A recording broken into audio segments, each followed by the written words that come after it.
നമുക്ക് ഇന്നൊരു ഇതിൽ പ്രോൺസ് കിട്ടിയിട്ടുണ്ട്. പ്രോൺസ് കൊണ്ട് നമുക്ക് പ്രോൺസ് മന്തി ഉണ്ടാക്കാം. എങ്ങനെയാണെന്ന് നോക്കാം, വാ.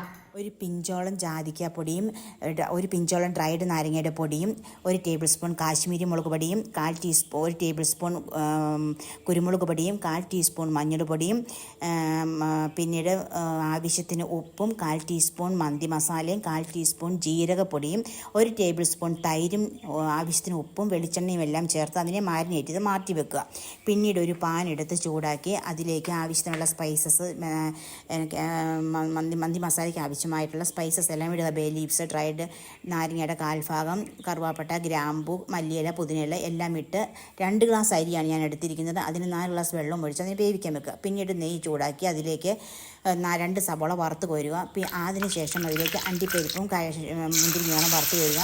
അതിനുശേഷം നമുക്ക് പ്രോൺസ് വറുത്ത് കോരണം. അതിലേക്ക് പ്രോൺസിന് വേണ്ടിയുള്ള മസാലയ്ക്ക് വേണ്ടിയുള്ള സവോള നന്നായിട്ട് വഴറ്റിയതിന് ശേഷം അതിലേക്ക് ഇഞ്ചി, വെളുത്തുള്ളി, പച്ചമുളക് ചതച്ചതും 2 തക്കാളി, മല്ലിപ്പൊടി, മുളക് പൊടി, ഗരം മസാലപ്പൊടി എല്ലാം ഇട്ട് പ്രോൺസും ഇട്ട് 1 ടേബിൾ സ്പൂൺ തൈര് ഒഴിച്ച് അതിനെ അടച്ച് വെച്ച് വേവിക്കുക.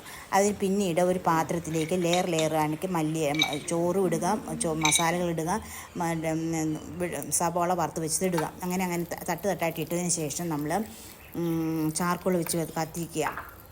അടച്ച് വെച്ച് നന്നായിട്ട് വേവിച്ച് ആവി പുകയെല്ലാം വന്ന് അതിന് നല്ല സൂപ്പർ ടേസ്റ്റി ആയിട്ടുള്ള പ്രോൺസ് മന്തി റെഡി. എല്ലാവരും ഇത് ട്രൈ ചെയ്ത് നോക്കുക. എന്നെ സബ്സ്ക്രൈബ് ചെയ്യുക, ലൈക്ക് ചെയ്യുക.